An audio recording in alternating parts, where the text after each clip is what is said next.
GMNA uses artificial intelligence for generated speech, visuals, and production. AI-generated content may contain errors. Please verify important information before making decisions or taking action.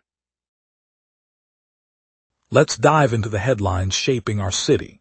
From the latest transit updates to the community initiatives sparking change across Montreal. Today, the Quebec Auditor General released a report that sharply criticizes the provincial government's handling of the burgeoning battery sector. The audit finds that planning and oversight have been neither systematic nor rigorous, leaving the industry exposed to significant operational and financial risks. The report notes that despite battery production being a declared priority for Quebec, the lack of a coordinated strategy has resulted in fragmented decision-making, ambiguous responsibilities, and insufficient monitoring of environmental and safety standards. The Auditor's Office recommends establishing a dedicated oversight framework, clearer accountability lines, and regular progress reviews to mitigate the identified vulnerabilities. The findings arrive as the province seeks to attract investment and expand its role in the North American clean energy supply chain, underscoring the need for tighter governance before further commitments are made. Quebec has announced the reinstatement of its fast-track immigration pathway, the Programme de l'Expérience Québécoise, for a 2-year period. Premier François Fréchette said the province will begin accepting new applications in phases starting July 2. The decision reverses a previous abolition of the program that sparked controversy earlier this year. Under the revived scheme, eligible candidates can pursue permanent residency through a streamlined process. The PAQ traditionally targets foreign workers and international students who meet language and employment criteria. Quebec's Immigration Ministry will oversee the application process and report on the program's performance at the end of the 2-year term. Officials confirmed that the phased intake will commence on the July 2 start date, with further details to be released by immigration authorities. Today, the Parti Québécois announced it will pull Quebec out of the high-speed rail project, saying the plan's price tag outweighs the benefits it promises. Party spokesperson Alto told reporters the proposed TGV network intended to link the province's major urban centers has become financially untenable. The government had projected a multi-billion-dollar budget, but the PQ argues that the expected travel time reductions and economic gains do not justify such spending. Critics of the scheme have long warned that the cost could strain the province's finances, and the party's move puts pressure on the current administration to reconsider. The withdrawal request will be presented to the provincial cabinet next week, where officials must decide whether to halt further funding and redesign the transportation strategy. If the plan is scrapped, the province will look to improve existing rail corridors and bus services as alternatives. The federal transport minister announced today that Ottawa will not guarantee a $90 billion ceiling for the proposed high-speed rail linking Quebec and Toronto.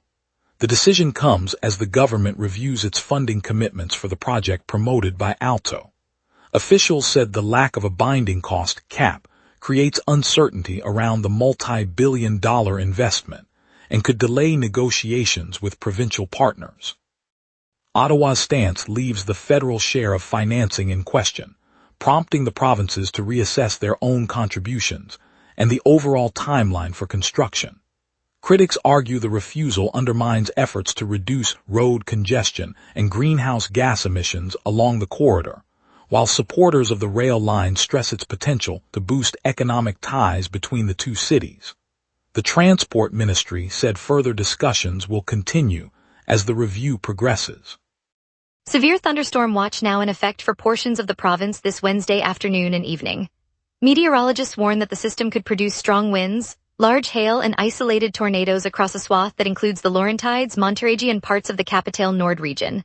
Residents in affected areas are advised to secure outdoor objects, avoid travel on exposed roadways, and remain alert for sudden lightning strikes.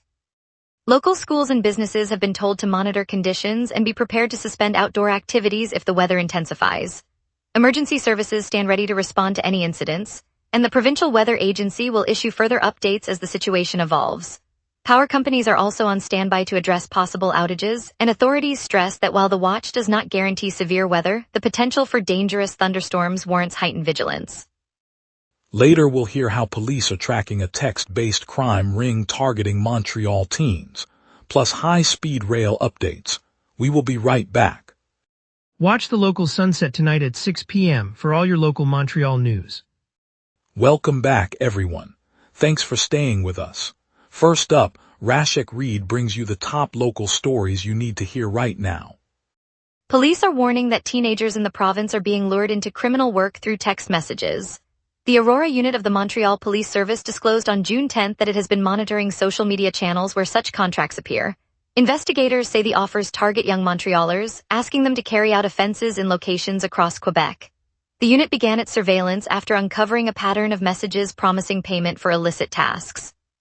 Officers are tracking the digital footprints of both recruiters and the teens who respond, aiming to intercept the arrangements before they materialize. The police emphasize that the scheme operates entirely online, using private texting to evade traditional detection methods. Parents and schools are being briefed on the tactics so they can recognize the signs of recruitment immediately. On June 10th, Alto President and Chief Executive Martin Imblot stood firm on the proposed high-speed rail linking Quebec City and Toronto, rejecting recent criticism over the project's budget. He said the line remains essential for regional connectivity and economic growth, and that the current estimate of $200 billion reflects realistic costs. The figure, he noted, has more than doubled since the plan was first announced, prompting sharp rebukes from the Parti Québécois and the Bloc Québécois. Those parties argue the soaring expense threatens fiscal stability and question the value of a cross-provincial corridor. Imblot countered that the investment will create jobs, reduce travel time and lower emissions, and that abandoning the project would undermine long-term transportation strategy. The debate is set to dominate upcoming legislative sessions in the province. On June 9th, a cyclist traveling eastbound on the bike path that runs alongside Notre Dame Street was struck by two vehicles. Emergency crews arrived quickly, extracting the rider from the path and transporting him to hospital where he remains in critical condition. Witnesses reported that the first vehicle brushed the cyclist before a second vehicle collided, forcing the rider onto the pavement. Police have closed the path while they investigate the circumstances of the dual vehicle impact. The incident disrupted the morning flow for commuters who rely on the route to avoid street traffic. Officials have not released the identities of the drivers or any charges at this time. The investigation continues as authorities assess how two separate vehicles entered the bike corridor. The eastbound lane, a popular route for office workers and students, is expected to remain closed until investigators complete their review. Authorities slated to clear the makeshift camp beneath the Van Horn Viaduct have been forced to pause after a provincial judge issued an order on June 9th. The ruling requires city officials to hold off on any dismantling until a comprehensive judgment on the underlying legal dispute is delivered. City lawyers had been preparing crews to remove tents, tarps, and personal belongings that have occupied the underpass for months, citing safety and sanitation concerns. The injunction, however, leaves the site untouched while the court examines arguments about property rights and the occupants' entitlement to remain. Residents who pass the viaduct will now see the encampment remain in place, and municipal crews have been instructed to stand down until further direction from the bench. The pause also impacts cleaning of nearby streets that were set for later that week. Officials said they will monitor conditions and keep safety measures in place. Vandalism of the city's public bike share fleet has surged, inflicting damage estimated at $1.4 million so far in 2025. BIXI Montreal, which operates the system's bicycles and docking hubs, reports a sharp rise in broken frames, stolen parts, and graffiti-marred stations across the island. The cost pressure has led the operator to weigh relocating a number of docking points to less vulnerable sites. Riders who rely on the service for daily commutes or weekend leisure may notice fewer available bikes and longer walks to reach a functional dock. The spike arrives as the network continues to expand, prompting questions about how to protect shared assets without curbing accessibility. BIXI says it is reviewing security measures while balancing the need to keep the system convenient for users throughout the coming months. Let's get a look at tonight's forecast and see how the storm watch could affect your plans. Tonight's weather snapshot rolls in with gentle rain, mild humidity, and a calm breeze across Montreal. On this day in Montreal history, the mercury once climbed to 30 degrees Celsius back in 2019, a record set during a lingering heat wave that pushed the city into an early summer swelter. Just a few years earlier, in 2016, A chilly front drove temperatures down to 8.1 degrees, the coldest June 10th on record, and a reminder that the St. Lawrence can still surprise with Arctic air. By contrast, the long-term June average hovers around 26 degrees for the high and 15 for the low, keeping today's numbers comfortably in the norm. At 11 tonight, the city feels a cool 26 degrees with light rain falling steadily and humidity lingering around 71%. A gentle breeze from the south pushes the air at about 6 kilometers per hour, keeping the rain from feeling too heavy. Earlier this afternoon, the sun peaked at 30 degrees, but the UV index climbed to 7, so anyone out earlier needed sunscreen. No wind warnings this evening, but a yellow watch for severe thunderstorm remains in effect for the island, so keep an eye on sudden gusts or brief heavy showers. With the rain easing, the temperature will dip to 19 degrees by sunrise, and we'll now look ahead to the 5-day outlook.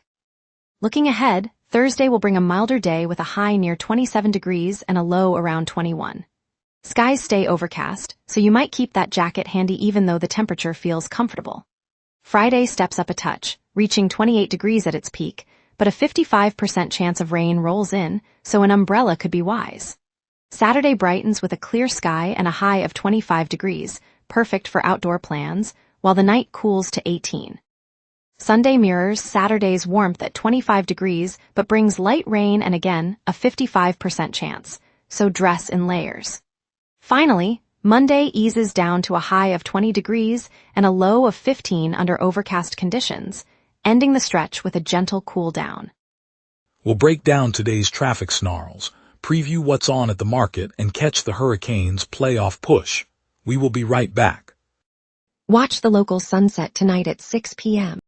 for all your local Montreal news. And now here's Jason with sports. Double award glory for the Habs, but the playoff run is over. 2 Canadians took home hardware at the NHL Awards.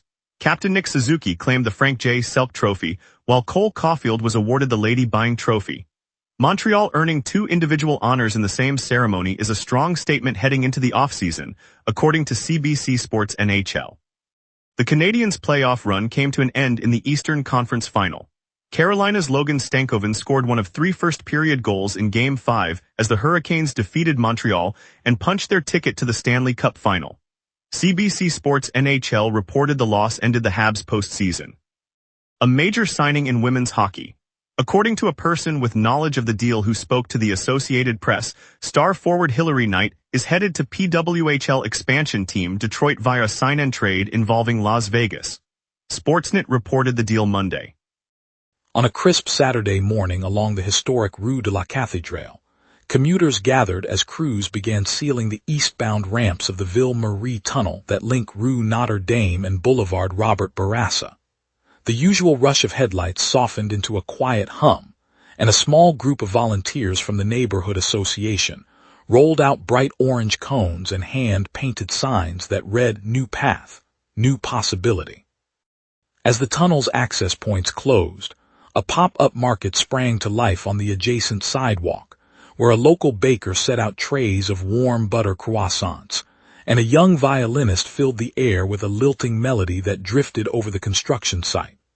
Passers-by paused, sharing smiles and a quick coffee, turning an inconvenience into a moment of community connection.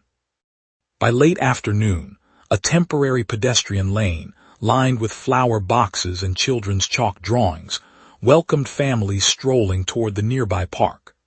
The closure, meant to improve traffic flow for months ahead, has already reminded us how a city can pause, breathe, and find joy together. It's a reminder that even in the midst of change, Montreal's heart beats steady. On the bustling stretch of Plaza St. Hubert, the annual summer fair unfurls its colorful awnings and wooden stalls, drawing families, cyclists, and tourists into the heart of Montreal's east side. Over the 4-day span from July 9th through 12th, Plaza Palooza will host a lineup of 8 local bands, each set to play on the makeshift stage that rises between the fresh squeezed juice stand and the vintage bicycle repair shop. One can hear the crisp strum of a guitar echoing off the cobblestones as the sun catches the copper-toned roofs, while the scent of caramelized onions from a nearby food truck mingles with the faint perfume of spring lilies arranged by a neighborhood florist. The highlight arrives Saturday evening, when the indie folk group Maple and Rue launches into their anthem City Lights, prompting a spontaneous circle of dancing seniors and teenagers alike, proof that music still stitches the community together. When the final chord fades and the lanterns are lowered, the fair leaves behind a lingering sense of shared rhythm, reminding us that summer in Montreal is as much about the people as the performances.